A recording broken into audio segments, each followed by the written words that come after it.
बुलेटिनच्या सुरुवातीलाच एका मोठ्या अपघाताची बातमी हाती येतेय। रायगडच्या शेडुंगजवळ बस आणि कारचा अपघात झाल्याचं कळतंय। यामध्ये 11 जणांचा मृत्यू झालेला आहे तर 15 जण जखमी असल्याची माहिती मिळतेय। ही बस आहे ती मुंबईच्या दिशेने येत होती अशी माहिती मिळतेय। खासगी बस आहे जिचा अपघात झालेला आहे इनोव्हा कारला धडक बसून।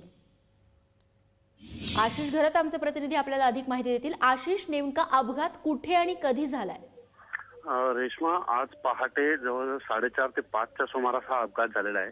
मुंबई पुणे एक्सप्रेस हायवेवर पुन्हा एकदा अपघात झाला आणि हा अपघात इतका भीषण आहे की पुण्याहून मुंबईकडे येणारी जी काही लक्झरी बस होती या बसने एका कारला आणि इनोव्हा जीपला धडक दिली आहे। जी प्राथमिक माहिती जी मिळाली आहे त्यामध्ये एक डिझायर कार शेडुंगच्या जवळ एक बंद टायर पंक्चर झाल्यामुळे बंद पडली होती आणि तिला मदत करण्यासाठी पाठीमागून आलेल्या एका इनोव्हा कारने तिला मदत करण्यासाठी थांबली असताना त्यांच्या पाठीमागून आलेली जी लक्झरी बस होती ही भरधाव होती आणि त्याच्यावरचा ताबा त्या बसवरचा सुटला आणि त्या बसने धडक दिल्यामुळे डिझायर कार आणि इनोव्हाचा अपघात झालाय।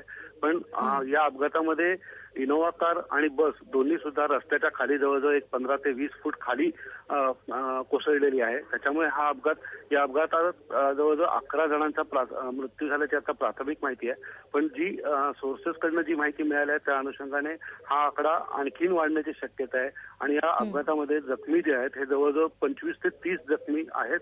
आणि या अपघाताची एक भीषण कहाणी आणखीन अशी की कामोठ्याजवळचं जे काही MGM हॉस्पिटल आहे या हॉस्पिटलमध्ये बेड नसल्यामुळे रुग्णांना तिथे ऍडमिट करणं सुद्धा शक्य होत नाही। त्यामुळे त्यांना नजीकच्या त्या पॅनेसिया हॉस्पिटल आणि आणखीन एक जे पनवेलमधलं हॉस्पिटल आहे त्या खासगी रुग्णालयात त्यांना दाखल करण्यात आलंय। रेश्मा, आशिष, ही जी ट्रॅव्हल होती ती कोणत्या कंपनीची ट्रॅव्हल होती, बस होती, ती माहिती मिळाली आहे? रेश्मा, ती आता प्राथमिक माहिती जी मिळाली आहे ती साताऱ्याकडून काही ही बस येत होती मुंबईच्या दिशेने आणि त्यावेळेस हा अपघात झालेला आहे। आशिष, तुमच्याकडून अपडेट्स घेत राहू। तुर्तास धन्यवाद तुम्ही दिलेल्या माहितीबद्दल।